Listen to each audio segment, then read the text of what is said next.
सभी बच्चों का आज फिर से हमारे यूट्यूब चैनल रामजू यादव पर स्वागत है। प्यारे बच्चों, आज हम कक्षा 12 के लिए हिंदी का मैराथन वीडियो लेके आए हैं, जो कि 2 दिन बाद आपकी बोर्ड परीक्षा है। 16 फरवरी को पहला हिंदी का पेपर है। उसके लिए आपके लिए ज़बरदस्त तैयारी के लिए रामबाण वीडियो लेके आए हैं, तो बने रहिएगा। शुरुआत से लेकर एंड तक आपको एक ही वीडियो देखकर अगर परीक्षा आप देने जाते हैं तो भी आपके बहुत अच्छे अंक आएंगे। देखिएगा प्यारे बच्चों वीडियो को। तो सबसे पहले रचनाएँ आनी है 10 नंबर में, जो कि 5 नंबर की गद्य से 5 नंबर की पद्य से। अब जो भी प्रमुख रचनाएं हैं हम उनकी ओर बढ़ते हैं, तो रिवीजन करते हैं। सबसे पहला है पृथ्वीराज रासो।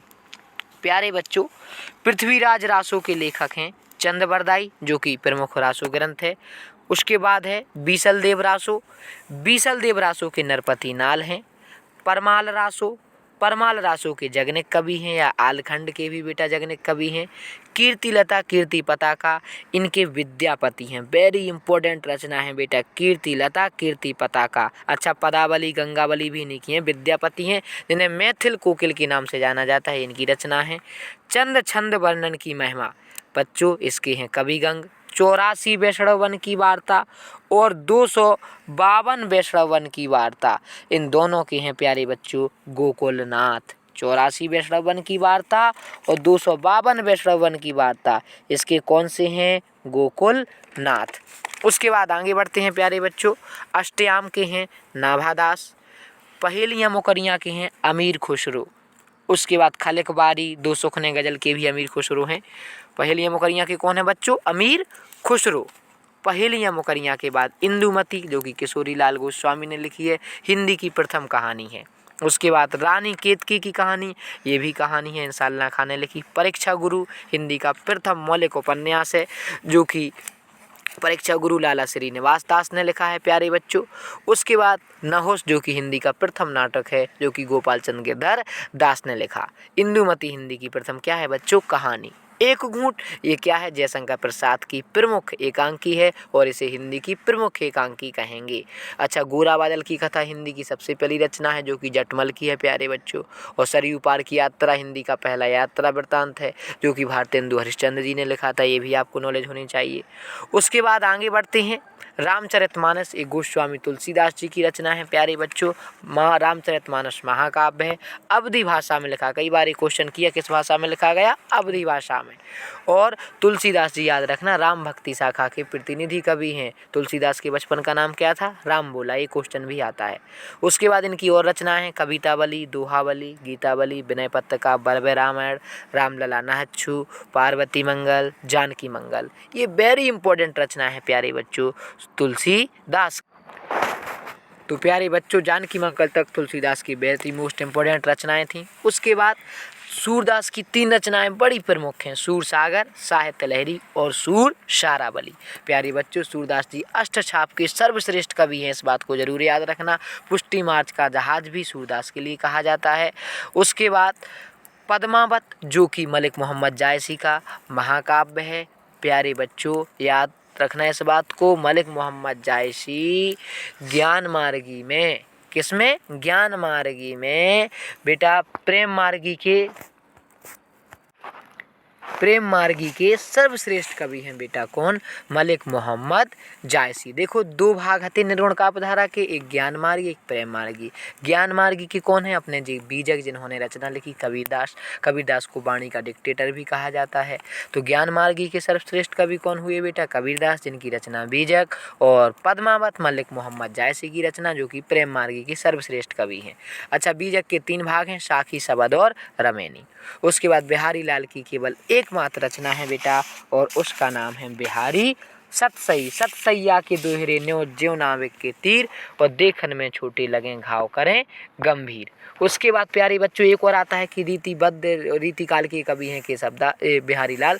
तो ये भी आता कि रीतिबद्ध के कौन कौन कवि हैं? केशवदास, सेनापति, देवभूषण, मतीराम, पद्माकर। रीति सिद्ध के कौन है? बिहारी लाल। और रीति मुक्त के कौन है? गणानंद, आलम बोधा और ठाकुर। उसके बाद प्यारे बच्चों साकेत, जो कि मैथिली शरणगुप्त की रचना है, बड़ा बड़ी ही इम्पोर्टेंट रचना है, ये भी महाकाव्य है। और मैथिली शरणगुप्त कौन है? राष्ट्र कवि। उसके बाद नाटक सम्राट जयशंकर प्रसाद की रचनाएं आपके सामने हैं। ध्रुव स्वामिनी, ये इनका नाटक है। चंद्रगुप्त, स्कंदगुप्त, ये भी नाटक है। अजातशत्रु जन्मेजय का नागियक, ये उनके क्या है प्यारे बच्चों? नाटक। अच्छा, कामायनी उनका महाकाव्य है। लहर, आंसू, झरना, ये भी उनके क्या है प्यारे बच्चों? छाया, ये क्या है? सॉरी, झरना तक क्या है? काव्य है। उसके बाद प्रतिध्वनि, ये इंद्रजाल, छाया, ये उनकी कहानी है। क्या है बच्चों? जयशंकर प्रसाद की कहानी। उसके बाद प्यारे बच्चों, तो हमने अभी आपको क्या बताया कि प्रतिध्वनि इनकी क्या है? कहानी है। इंद्रजाल भी बेटा इनकी कहानी है। और छाया भी इनकी क्या है? कहानी। झरना तक है इनके काव्य, किसके? जयशंकर प्रसाद के। अच्छा, जयशंकर प्रसाद के आखिरी बार सुनो।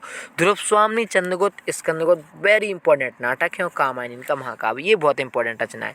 यामा महादेवी वर्मा का काव्य है बेटा। कौन? यामा, वेरी मोस्ट इंपोर्टेंट रचना है। किसकी है प्यारे बच्चों? महादेवी वर्मा, जिन्हें आधुनिक युग की मीरा कहा गया। दीपशिखा भी उन्हीं की रचना है। उसके बाद ये दोनों काव्य हैं उनके। चिंतामणि क्या है? चिंतामणि निबंध है आचार्य रामचंद्र शुक्ल का। हिंदी साहित्य का इतिहास है, इतिहास है आचार्य रामचंद्र शुक्ल का। कहीं कहीं आलोचना भी दिखाई देता है। उसके बाद अनाम दास का पोथा, बाण भट्ट की आत्मकथा, ये हजारी प्रसाद द्विवेदी की है प्यारे बच्चों। देखो, अनाम दास का पोथा और बाण भट्ट की आत्मकथा, ये किसके हैं? हजारी प्रसाद दो। तो प्यारे बच्चों, अनाम दास का पोथा किसकी रचना है? हजारी प्रसाद द्विवेदी का। अच्छा है क्या ये है आपका अनाम दास का पोथा क्या है? जल्दी बताइए। उपन्यास। क्या है प्यारे बच्चों? उपन्यास। उसके बाद बाण भट्ट की आत्मकथा, ये भी उनका उपन्यास है। अच्छा, एक और है पुनर्वा, आगे लिखा है देखो। पुनर्वा भी क्या है? इनका उपन्यास है। किसका? हजारी प्रसाद द्विवेदी का। क्या भूलूं क्या याद करूं? नीर का निर्माण फिर ये आत्मकथा है। हरिवंश राय बच्चन, अमिताभ बच्चन के पिताजी हैं जो कि। उसके बाद कुटज, इनकी एक और रचना है कुटज, जो कि निबंध है बेटा। किसका निबंध है? हजारी प्रसाद द्विवेदी का। अशोक के फूल, अशोक के फूल भी इनका क्या है प्यारे बच्चों? निबंध है। आपके सिलेबस में भी है अशोक के फूल। उसके बाद दीपदान एकांकी है डॉक्टर रामकुमार वर्मा की। गबन और गोदान वेरी मोस्ट इंपॉर्टेंट उपन्यास है मुंशी प्रेमचंद के। रंगभूमि, करमभूमि, प्रेमाश्रम, सेवा सदन, ये भी इनके प्यारे बच्चों उपन्यास हैं। और उसके बाद आता है आपका कफन, पूस की रात, पंचपात, ईदगाह, ये सभी कहानियां हैं मुंशी प्रेमचंद की। और मुंशी प्रेमचंद को कहा जाता है उपन्यास सम्राट। शेखर एक जीवनी, अरे आया बर रहेगा याद, ये किसकी रचना है बच्चों? अग्गे। सच्चिदानंद हीरानंद बादशाह ने अग्गे, ये उनकी दोनों रचना। तो प्यारे बच्चों, शेखर एक जीवनी, अग्गे का विधा में अगर बात करें तो उपन्यास है। और अरे आया बर रहेगा याद, ये है उनका यात्रा वृत्तांत। प्यारे बच्चों, उसके बाद अशोक के फूल है जो कि निबंध है हजारी प्रसाद द्विवेदी का। अशोक के फूल क्या है प्यारे बच्चों? हजारी प्रसाद द्विवेदी का निबंध, पहले बता चुके हम। उसके बाद पल्लव, युगांत, बीड़ा, आराधना। प्यारे बच्चों देखो, पल्लव, युगांत और बीड़ा, ये तो प्यारे बच्चों ये रचनाएं हैं सुमित्रानंदन पंत की। सुमित्रानंदन पंत कौन है? प्रकृति के सुकुमार कवि। पल्लव, युगांत, बीड़ा, ये सुमित्रानंदन पंत की हैं जो कि प्रकृति के सुकुमार कवि हैं।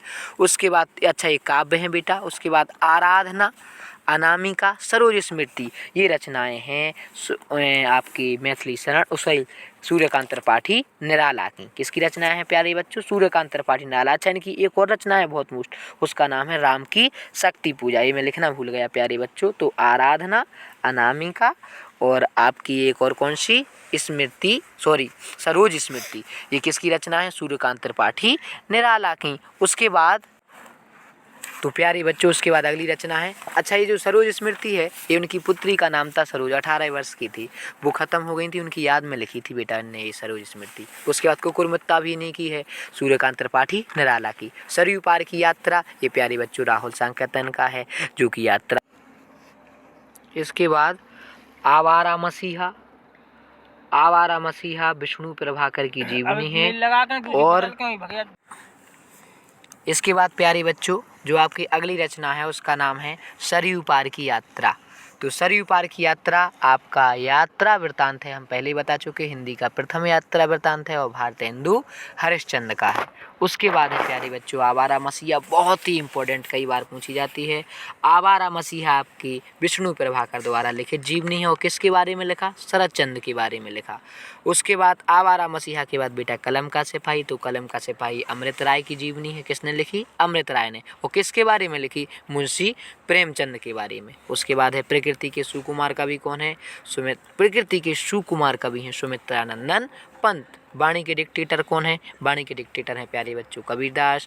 आधुनिक युग की मीरा किसे कहा जाता है, महादेवी वर्मा। उपन्यास सम्राट कौन है, मुंशी प्रेमचंद। नाटक सम्राट कौन है, जयशंकर प्रसाद। एकांकी सम्राट कौन है प्यारे, डॉक्टर राम कुमार वर्मा। हिंदी गद्य के जनक किसे कहा जाता है प्यारे बच्चों, भारतेंदु हरिश्चंद्र को। अपभ्रंश के वाल्मीकि कहा जाता है स्वयंभी को। कठिन काव्य का प्रेत कहा जाता है केशवदास को। किसको कहा जाता है प्यारे बच्चों, केशवदास को कहा जाता है कठिन काव्य का प्रेत। और आगे बढ़ते हैं, इसके बाद प्यारे बच्चों ये रेणुका, उर्वशी, हुंकार और कुरुक्षेत्र, ये हैं रामधारी सिंह दिनकर की काव्य रचनाएं हैं। कौन कौन बच्चों, ये चारों रामधारी सिंह दिनकर की काव्य रचनाएं हैं, रेणुका, उर्वशी, हुंकार और कुरुक्षेत्र। नासिकेत उपाख्यान के प्यारे बच्चों सदल मिश्र हैं। तार सप्तक के संपादक कौन है, सच्चिदानंद हीरानंद बादशाह अज्ञे। उसके बाद आता है बेटा सरस्वती पत्रिका के संपादक, तो सरस्वती पत्रिका के संपादक हैं महावीर प्रसाद द्विवेदी। कौन है प्यारे बच्चों सरस्वती पत्रिका के संपादक, महावीर प्रसाद द्विवेदी। कहाँ किया था, इलाहाबाद में, और कब किया था, 1900 में। कब किया था प्यारे बच्चों, 1900 में। आगे बढ़ते हैं, तो प्यारे बच्चों सरस्वती पत्रिका के संपादक कौन बताए हमने, आचार्य महावीर प्रसाद द्विवेदी। कहाँ की थी, इलाहाबाद में। कब की थी, 1900 में। और ये द्विवेदी युग की पत्रिका है, याद रखना। कवि वचन सुधा भारतेंदु हरिश्चंद्र ने की थी, भारतेंदु युग की है, और काशी में की थी 1868 ईस्वी में। उसके बाद प्यारे बच्चों आनंद कादम्बनी, ये बद्री नारायण चौधरी प्रेमघन ने की थी मिर्ज़ापुर में 1881 ईस्वी में। उसके बाद प्यारे बच्चों आपकी जो मर्यादा है ये कृष्णकांत मालवीय ने की थी, प्रयाग में, द्विवेदी युग की है। और ये प्रयाग में 1909 में की थी उनने। और अच्छा जो हम पहले बता चुके आपको, ये कौन सी बताई थी, आनंद कादम्बनी। आनंद कादम्बनी भारतेंदु युग की है प्यारे बच्चों। और मर्यादा किस युग की पत्रिका है, तो मर्यादा है द्विवेदी युग में। फिर है आपकी प्रतीप, ये जो प्रतीप आपकी पत्रिका है प्यारे बच्चों, प्रतीप तो प्यारे बच्चों नहीं है, ये प्रताप है, सॉरी गलत छप गया। तो प्रताप गणेश शंकर विद्यार्थी ने की थी, कानपुर में की थी, 1913 में की थी प्यारे बच्चों। उसके बाद है आपकी टुडे, कौन सी पत्रिका है प्यारे बच्चों, टुडे है। तो ये आपकी जो अच्छा एक प्रतीप नहीं, ये प्रतीक है, प्रतीक अज्ञे ने की थी जो कि दिल्ली में की थी। और ओरिजिनली में जो इम्पोर्टेंट है वो आपकी प्रताप ही है। कौन सी है प्यारे बच्चों, प्रताप। और उसके बाद अगली पत्रिका आपकी है टुडे, तो टुडे डॉक्टर संपूर्णानंद ने की थी बेटा। कौन सा की थी, डॉक्टर संपूर्णानंद ने की थी टुडे का प्रकाशन। और छायावाद उत्तर काल में हुआ था इसका प्रकाशन। उसके बाद जो आपकी अगली पत्रिका है वालबुधनी, ये भारतेंदु हरिश्चंद्र ने की थी बेटा, वालबुधनी पत्रिका, ये भी भारतेंदु युग की हैं सब। उसके बाद आता है very most important question, fort William college की स्थापना। तो प्यारे बच्चों फोर्ट विलियम कॉलेज की स्थापना हुई थी कलकत्ता में, और वो भी हुई थी 1800 ईस्वी में। दीपदान एकांकी के कौन है, आप पहले बता चुके, डॉक्टर राम कुमार वर्मा। उसके बाद काफ़ी इंपॉर्टेंट आपके नाम पूछे गए हैं कि आदिकाल किसने कहा, तो प्यारे बच्चों आदिकाल को और भी नामों से जाना जाता है, लेकिन आदिकाल को आदिकाल कहा था डॉक्टर हजारी प्रसाद द्विवेदी ने। आदिकाल को वीरगाथा काल किसने कहा था, आचार्य रामचंद्र शुक्ल ने। आदिकाल के लिए फिर है चारण काल, तो चारण काल कहा था प्यारे बच्चों जॉर्ज ग्रियर्सन ने। उसके बाद है प्रारंभिक काल कहा था मिश्र बंधु ने। आदिकाल को प्रारंभिक काल किसने कहा था, मिश्र बंधु ने। अच्छे से समझ में आ गया। आदिकाल को आदिकाल हजारी प्रसाद द्विवेदी, वीरगाथा काल रामचंद्र शुक्ल, चारण काल जॉर्ज ग्रियर्सन ने, और प्रारंभिक काल कहा था मिश्र बंधु ने। अच्छा एक और है बीज वमन काल, महावीर प्रसाद द्विवेदी ने कहा था इसको। उसके बाद अगला है बेटा भक्तिकाल, तो भक्तिकाल को भक्तिकाल आचार्य रामचंद्र शुक्ल ने कहा था। भक्तिकाल को भक्तिकाल किसने कहा था? आचार्य रामचंद्र शुक्ल ने। उसके बाद है रीतिकाल, रीतिकाल को रीतिकाल कहा था आचार्य रामचंद्र शुक्ल ने। रीतिकाल को रीतिकाल किसने कहा था? आचार्य रामचंद्र शुक्ल ने। रीतिकाल को श्रृंगार काल कहा था प्यारे बच्चों विश्वनाथ प्रसाद मिश्र ने। किसने कहा था? विश्वनाथ प्रसाद मिश्र। और इसको एक और कहा था प्यारे बच्चों अलंकृत काल, जो कि मिश्र बंधु ने कहा था। ये भी काफी इंपॉर्टेंट है। रीतिकाल को अलंकृत काल किसने कहा? मिश्र बंधु ने। आधुनिक काल को आधुनिक काल तो आचार्य रामचंद्र शुक्ल ने कहा। फिर है तुलसीदास के बचपन का नाम, तो तुलसीदास के बचपन का नाम था प्यारे बच्चों राम बोला। राष्ट्रीय कवि कौन है? राष्ट्रीय कवि है मैथिली शरण गुप्त। उसने कहा था, क्या है? उसने कहा था प्यारे बच्चों ये चंद्रधर शर्मा गुलेरी की कहानी है। उसके बाद प्यारे बच्चों तो मैंने आपको क्या बताया? उसने कहा था ये किसकी है? चंद्रधर शर्मा गुलेरी की कहानी। अच्छा, मैं इनसे मिला प्यारे बच्चों, मैं इनसे मिला। ये डॉक्टर पदम सिंह शर्मा कमलेश का भेंट वार्ता है। क्या है बेटा इसमें? भेंट वार्ता। मैं इनसे मिला। उसके बाद अगली जो रचना है बेटा उसका नाम है आपकी नदी के दीप। प्यारे बच्चों ये जो नदी के दीप है, ये नदी के दीप आपका उपन्यास है, जो कि सच्चिदानंद हीरानंद वात्सल्य का अज्ञेय का क्या है प्यारे बच्चों? उपन्यास। क्या है? नदी के दीप। उसके बाद है इंडिया 2020। प्यारे बच्चों India 2020 a vision for the new millennium, ये डॉक्टर APJ अब्दुल कलाम की रचना है। और उसके बाद आगे बढ़ते हैं कला और बूढ़ा चांद। प्यारे बच्चों ये सुमित्रानंदन पंत का काव्य है कला और बूढ़ा चांद। पद के साथ ये महादेवी वर्मा की है। पद के साथ ही किसकी रचना है प्यारे बच्चों? महादेवी। उसके बाद प्यारे बच्चों जो हिंदी प्रदीप है ये आपकी पत्रिका आ गई फिर से। ये बालकृष्ण भट्ट ने इसका संपादन किया था। कहाँ किया था? इलाहाबाद में। और कब किया था? 1877 ईस्वी में। उसके बाद आपका निंदारस, जो कि किसका है निंदारस? तो प्यारे बच्चों निंदारस ये हरिशंकर परसाई जी का है और ये उनका निबंध है। अच्छा, हरिशंकर परसाई की और भी बहुत फेमस रचना है जैसे भूत के पांव पीछे। उसके बाद प्यारे बच्चों भारत दुर्दशा लिखा है, जो कि भारत दुर्दशा आपका भारतेंदु हरिश्चंद्र का नाटक है। भारत दुर्दशा क्या है बच्चों? भारतेंदु हरिश्चंद्र का नाटक। उसके बाद अपन आगे बढ़ते हैं। भारतेंदु हरिश्चंद्र के नाटक के बाद है आपका कल्पवृक्ष। एक कल्पवृक्ष है वासुदेव शरण अग्रवाल का। किसकी रचना है कल्पवृक्ष? वासुदेव शरण अग्रवाल की है। और क्या है प्यारे बच्चों जल्दी से बताइए? कल्पवृक्ष वासुदेव शरण अग्रवाल का निबंध। क्या है प्यारे बच्चों? निबंध। कल्पवृक्ष वासुदेव शरण अग्रवाल का निबंध है। उसके बाद प्रिय प्रवास है अयोध्या सिंह उपाध्याय हरिऔध की एक काव्य रचना है प्यारे बच्चों। लोकायतन सुमित्रानंदन पंत की रचना है उसके प्यारे बच्चों। लोकायतन क्या है? सुमित्रानंदन पंत की रचना है। ब्राह्मण, ब्राह्मण पत्रिका का संपादन प्यारे बच्चों प्रताप नारायण मिश्र ने किया था। कानपुर में किया था। कब किया था? 1883 ईस्वी में किया था ब्राह्मण पत्रिका का संपादन। खुमाण रासो के कौन है प्यारे बच्चों? दलपति विजय हैं खुमाण रासो के। आखिरी चट्टान के कौन है प्यारे बच्चों? मोहन राकेश हैं। अच्छा, अगला है छायावाद की मुख्य विशेषता। तो छायावाद की मुख्य विशेषता है प्यारे बच्चों प्रकृति का मानवीकरण। छायावाद की मुख्य विशेषता क्या मानी जाती है? प्रकृति का मानवीकरण। सरयू पार की यात्रा ये राहुल संकेतन का है, पहले ही बता चुके हम। गोरा बादल की कथा ये जटमल के हैं इसके लेखक। आषाढ़ का एक दिन ये प्यारे बच्चों नाटक है, मोहन राकेश का है। आषाढ़ का एक दिन बहुत सुंदर है। उसके बाद आता है लहरों की।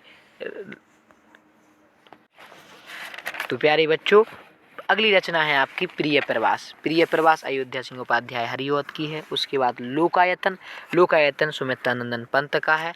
और उसके बाद है प्यारे बच्चों ब्राह्मण। तो ब्राह्मण पत्रिका का संपादन प्रताप नारायण मिश्र ने किया था। कानपुर में किया था 1883 ईस्वी में।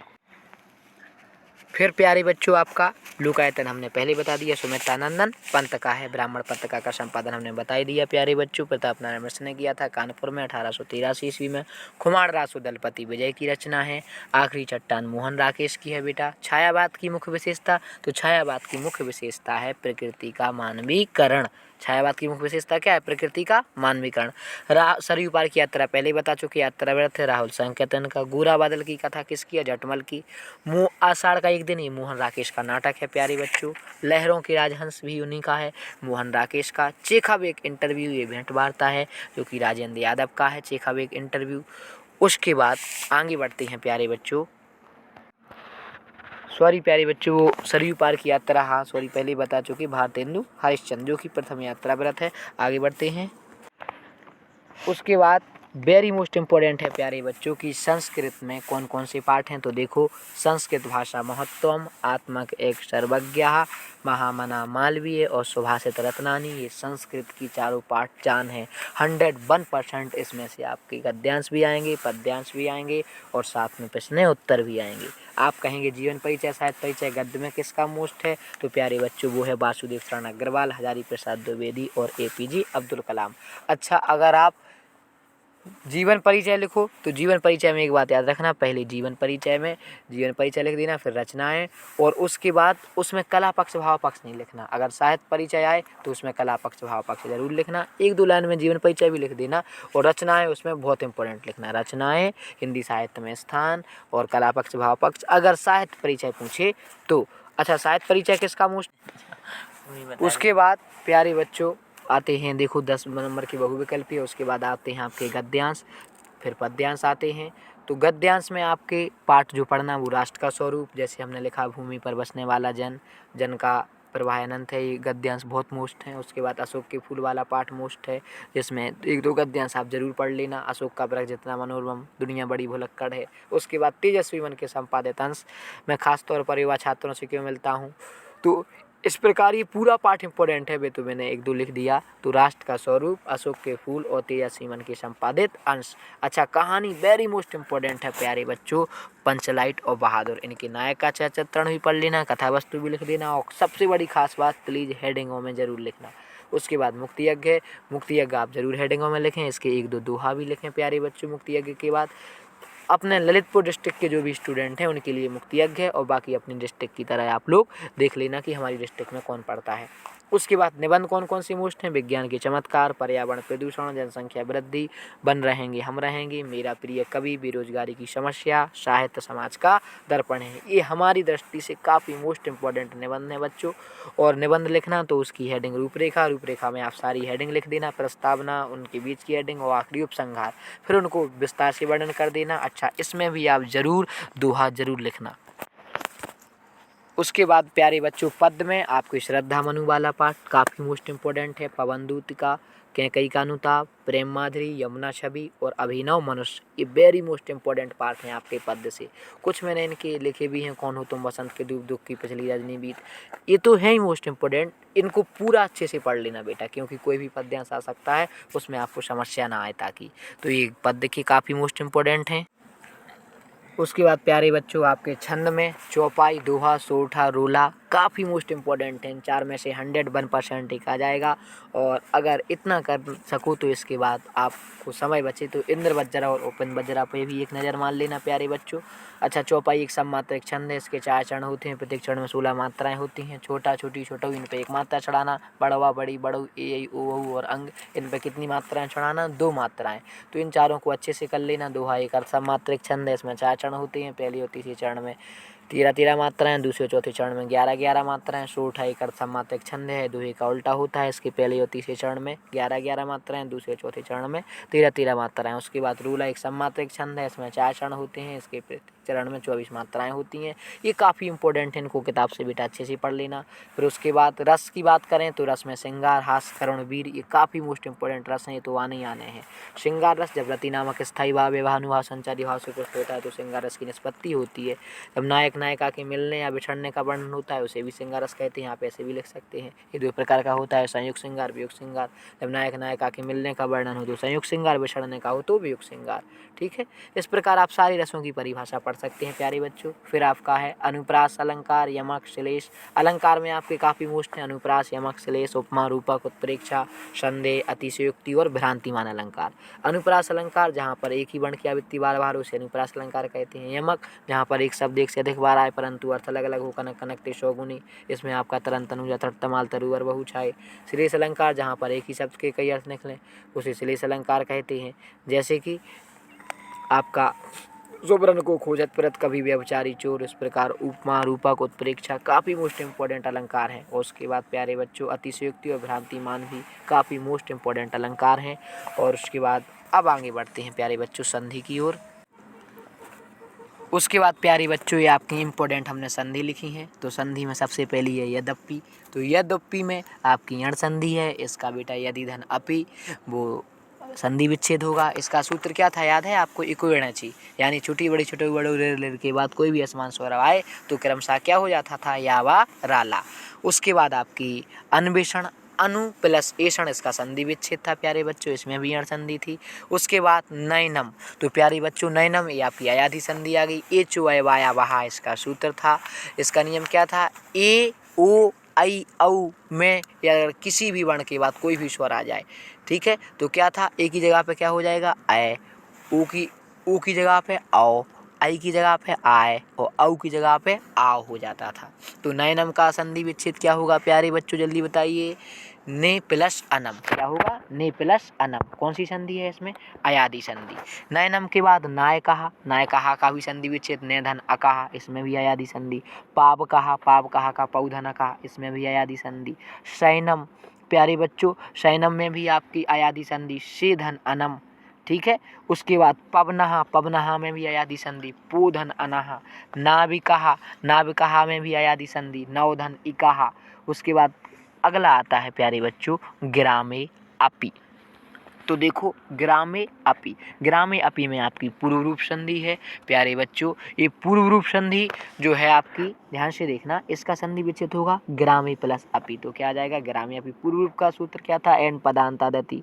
उसके बाद आपका है ग्रामे अपि के बाद आता है प्यारे बच्चों देवो अपि। तो देवो अपि में भी पूर्व रूप संधि है आपकी, देवो प्लस अपि, इसका संधि विच्छेद होगा। विष्णु औ में भी आपकी पूर्व रूप संधि है आपकी, विष्णु प्लस औ होगा।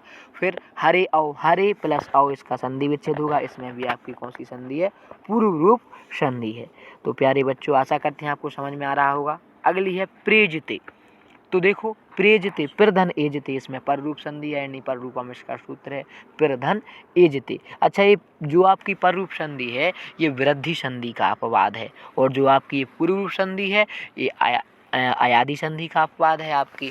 तो प्रेजते का संधि विच्छेद क्या होगा, प्रधन एजते, इसमें पर रूप संधि है, नहीं पर रूपम इसका सूत्र है। उपोस्ति, उपधन उस्ति, इसका संधि विच्छेद होगा, इसमें भी आपकी पर रूप संधि है। उसके बाद है हरिष्यते में आपकी पहली व्यंजन संधि है, उसका नाम है इश्चत्व संधि। व्यंजन तो है पर कौन सी है, इश्चत्व संधि। इस्तो इष्टुष्णष्टु इसका सूत्र था। फिर है आपका सच्चेनम। तो सच्चेनम का संधि विच्छेद क्या होगा, सतधन चयनम, इसमें भी आपकी इश्चत्व संधि है। इसका सूत्र क्या है बच्चों, इस्तो इष्टुष्णष्टु, हम पहले बता चुके हैं आपको। उसके बाद है रामषष्ठा में आपकी इष्टत्व संधि है तो व्यंजनी संधि। इसका सूत्र क्या था, इष्टु नास्ति, रामस प्लस अष्टा, इसका संधि विच्छेद था। रामस्टिकते में रामत प्लस टिकते, इष्टत्व संधि, इसमें भी ये व्यंजन संधि वाला है ये। फिर है आपका तट्टिका में भी आपकी तत्व संधि है, तत् धन टीका, इसका संधि विच्छेद था। उसके बाद सिद्ध धन धी। अच्छा, सिद्ध में धा में हलंत है, याद रखना, इसमें जसथ संधि है, झलाम जस जसी, इसका सूत्र था। सिद्धि के बाद है आपका दोगधा। तो प्यारे बच्चों दोगधा, दूध धन धा, इसमें आपकी जसत्व संधि है, झलाम जस जसी, हम सूत्र पहले ही बता चुके। उसके बाद योद्धा, ये भी उसी की संधि है, योद्धंधा। लब्धा, ये भी उसी की संधि है, लब्धंधा। इन सब में जसत्व संधि थी। कौन सी संधि थी बेटा, जसत्व। उसके बाद आपका है संपत समया, इसका संधि विच्छेद संपद प्लस समया, इसमें प्यारे बच्चों चरत्र संधि है। कौन सी संधि है, चरत्र संधि संपत समया में। उसके बाद है आपका गौश चरति। अगला क्या है प्यारे बच्चों, गौश चरति। तो देखो ध्यान से देखना है एक खास बात इसको। फिर प्यारे बच्चों आपका है उल्लेखा। तो देखो एक इसमें नहीं है उल्लेखा, उत्धन लेखा, इसका संधि विच्छेद है, काफी मोस्ट इंपोर्टेंट है। गौश चरति, अच्छा गौश चरति का है गहु प्लस चरति, संधि विच्छेद, ठीक है। तो इसमें सत्व संधि है। उसके बाद आपका पूर्णश्चंद्रहा, पूर्ण धन चंद्रा, इसमें भी आपकी सत्व संधि है, विसर्ग संधि है इस दोनों में, गौश चरति में और पूर्णश्चंद्रा में। उसके बाद आपकी हरिश चरति, तो हरिश प्लस चरति हो जाएगा इसका, इसमें भी आपकी सत्व संधि है, विसर्जन और इसमें विसर्ग संधि है। उसके बाद है आपकी सज्जनहा, तो इसका आएगा बेटा सतधंजनहा, ये इस चत्व संधि का आ गया। तो ये काफ़ी मोस्ट इंपोर्टेंट आपकी संधि थी, इन्हें अच्छे से जरूर याद करें। और उसके बाद आगे बढ़ते हैं। उसके बाद प्यारे बच्चों आपके आत्मा के जो कुछ शब्द रूप लिखे हैं, देखो आत्मना में आपको बता दें तो तृतीय विभक्ति है और एक वचन है बेटा, ये संज्ञा है और ये सारे पुल्लिंग हैं संज्ञा के। आत्मना में तृतीय विभक्ति है, एक वचन है। और उसके बाद आत्मने में चतुर्थी विभक्ति है और एक वचन है। उसके बाद आत्मनि में सप्तमी विभक्ति है और एक वचन है। ठीक है प्यारे बच्चों। उसके बाद है नामने, नामने में चतुर्थी विभक्ति एक वचन है। नामना, नामना में तृतीय विभक्ति एक वचन है आपका। और उसके बाद नामसु, नामसु में आपकी बहुवचन है और सप्तमी विभक्ति है नामसु में। कौन सी है प्यारे बच्चों? सप्तमी। उसके बाद है आपका सरिते, तो सरिते में चतुर्थी विभक्ति है आपका, एक वचन है प्यारे बच्चों। कौन सी है? चतुर्थी एक वचन। उसके बाद है आपका येषाम, क्या है प्यारे बच्चों? येषाम। तो देखो ये जो आपका येषाम लिखा ना, इसमें येषाम में प्यारे बच्चों आपका बहुवचन होगा और आपकी षष्ठी विभक्ति होगी। कौन सी विभक्ति होगी? षष्ठी। येषाम में बहुवचन होगा आपका और षष्ठी विभक्ति होगी। उसके बाद है आपका प्यारे बच्चों, येषाम के बाद है जगति। क्या है आपका प्यारे बच्चों? जगति। तो जगति में आपकी वेरी मोस्ट इंपॉर्टेंट है, सप्तमी विभक्ति है, एक वचन है। जगति में सप्तमी विभक्ति एक वचन है। उसके बाद है आपका सर्व समय। तो बेटा सर्व समय में आपका है चतुर्थी विभक्ति और एक वचन। तो अधिकांशतः एक वचन से वो काफ़ी पूछ रहे हैं, तो इसे अच्छे से याद रखें बेटा। अच्छा एक और हम अपने बता दे रहे कि असमय है, एक काफ़ी मोस्ट इंपॉर्टेंट। असमय में आपका एक वचन चतुर्थी विभक्ति है, काफ़ी इंपॉर्टेंट है। उसके बाद आते हैं आपके शब्द रूप हो गए और आते हैं धातु रूप। तो शब्द रूपों में सबसे पहला है बच्चों आपका आप एवं। आप एवं में एक वचन है, उत्तम पुरुष है और लंग लकार है। कौन से लकार है बेटा? लंग। और इसमें पा धातु है। कौन सा है? पा धातु। उसके बाद है आपका आतिष्ठ। उसके बाद क्या है बच्चों? आतिष्ठा, यानी आतिष्ठा। आतिष्ठा में आपका लंग लकार है, इसमें भी मध्यम पुरुष है, एक वचन है और इसमें स्था धातु है। कौन सी धातु है? स्था। उसके बाद है आपका नयताम। तो प्यारे बच्चों अगला है आपका नयतम। तो नयतम में अगर हम बात करें तो द्विवचन है आपका, मध्यम पुरुष है, लूट लकार है नयतम में और नी धातु है। कौन सी धातु है? नी। उसके बाद है आपका तिष्ठे। कौन सा है प्यारे बच्चों? तिष्ठे। तो अगर हम तिष्ठे की बात करें तो तिष्ठे में विधिलिंग लकार है, मध्यम पुरुष है, एक वचन है और स्था धातु है। कौन सी धातु है प्यारे बच्चों? स्था। उसके बाद तिष्ठम। तिष्ठम की अगर हम बात करें तो उसी का है प्यारे बच्चों ये तिष्ठम भी। तो तिष्ठम कह दिया उन्होंने, है ना। तो तिष्ठम में आपका आ जाएगा प्यारे बच्चों, प्यारे बच्चों तिष्ठम तो नहीं होगा, इसका तिष्ठाम होगा। और जो तिष्ठाम है आपका वो बहुवचन उत्तम पुरुष है, लेकिन उससे भी मोस्ट इम्पोर्टेंट तिष्ठतम है जो कि द्विवचन और मध्यम पुरुष है आपका। ठीक है बच्चों, और आगे बढ़ते हैं। और अगला है आपका अक्रोत। क्या है बच्चों आपका? आ वाला है, ये करोती वाला में से आ गया है प्यारे बच्चों अक्रोत। अक्रोत में आपके अक्रोत में हम बात करें तो प्रथम पुरुष है, एक वचन है आपका। इसमें लंग लकार है प्यारे बच्चों और लंग लकार के साथ इसमें किर धातु है। कौन सी धातु है प्यारे बच्चों? किर। किर धातु है। उसके बाद अपन आगे बढ़ते हैं प्यारे बच्चों। तो स्थायस्थथा में आपका द्विवचन है और मध्यम पुरुष है, लट लकार है, इसमें धातु भी आपकी कौन सी है? स्था है। फिर उसका बात है आपका देही या दत्ता। अगला कौन सा है प्यारे बच्चों? देही या दत्ता। तो देही या दत्तात में आपका एक वचन है, मध्यम पुरुष है, लोट लकार है और इसमें दा धातु है। कौन सी है? दा। उसके बाद है आपका प्यारे बच्चों पिबेतम। अगला कौन सा है आपका? पिबेतम है। तो पिबेतम में आपको अगर हम बताएं तो प्यारे बच्चों पिबेतम में आपका द्विवचन है, मध्यम पुरुष है, विधिलिंग लकार है।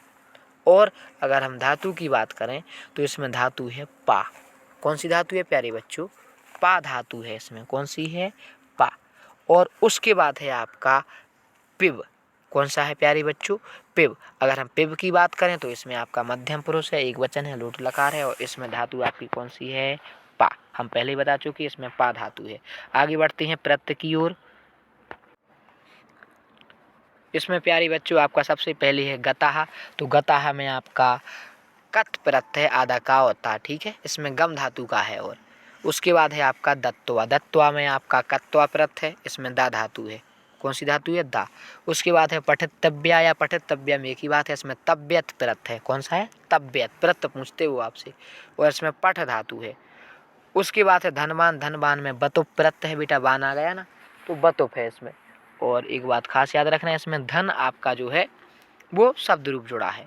उसके बाद है प्रभुत्व।